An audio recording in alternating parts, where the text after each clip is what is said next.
నమస్కారం అండి. Video smile ఛానల్కు స్వాగతం. ఈరోజు వీడియోలో మన ఇంట్లో ఉన్న వాటితోనే ఐస్ క్రీమ్ ఎలా చేసుకోవాలి అన్నది ఈరోజు వీడియోలో మనం చూద్దాం. చాలా ఈజీగా అయిపోతుంది ఇది. నేను బనానా ఐస్ క్రీమ్ చేస్తున్నానండి. దానికి కావాల్సినవి ఒక అరటిపండు, పాలు, పల్లీలు మనకి డ్రై ఫ్రై చేసుకున్నాయండి. ఇవి మిల్క్ బూస్టర్ కూడా వేస్తున్నాను స్వీట్నెస్ కోసం.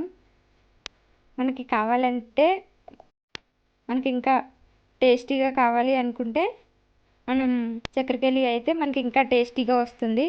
వీటిని ఇప్పుడు చిన్న చిన్న ముక్కల కింద కట్ చేసుకుని డీప్ ఫ్రిడ్జ్లో పెట్టుకోవాలి. ఇవి తొందరగా నల్లబడిపోతాయి కాబట్టి అరటిపండు అనేది బాక్స్లో పెట్టుకుంటున్నాను.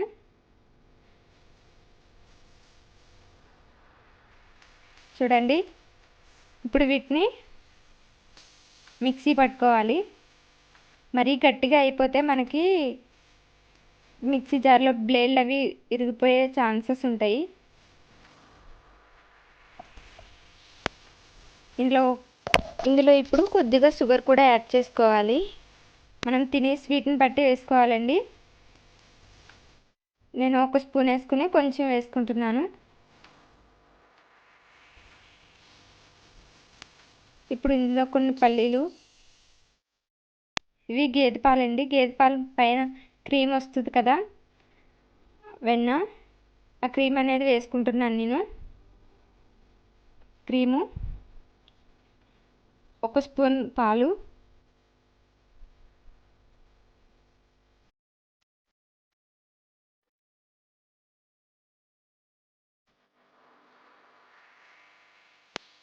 ఇప్పుడు దీంట్లో కొద్దిగా మిల్క్ బూస్టర్ కూడా వేసుకుంటున్నాను స్వీట్నెస్ కోసం. మనకు కావాలి అంటే చాక్లెట్ కూడా వేసుకోవచ్చు.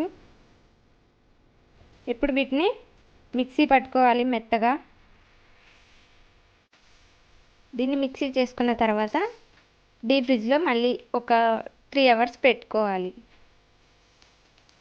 చూడండి, ఐస్ క్రీమ్ అనేది రెడీ అయిపోయింది. మనం ప్లేట్లోకి సర్వ్ చేసుకోవడమే. చాలా ఈజీ అండి. ఐస్ క్రీమ్ తినాలనిపిస్తే ఇలా తొందరగా ఈజీగా అయిపోతుంది. మీరు కూడా ట్రై చేయండి.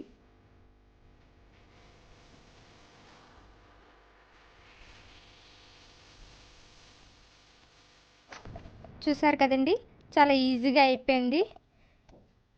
బనానా అయితే ఐస్ క్రీమ్ చాలా ఈజీగా తొందరగా అయిపోతుంది. మీరు కూడా ట్రై చేసి చూడండి.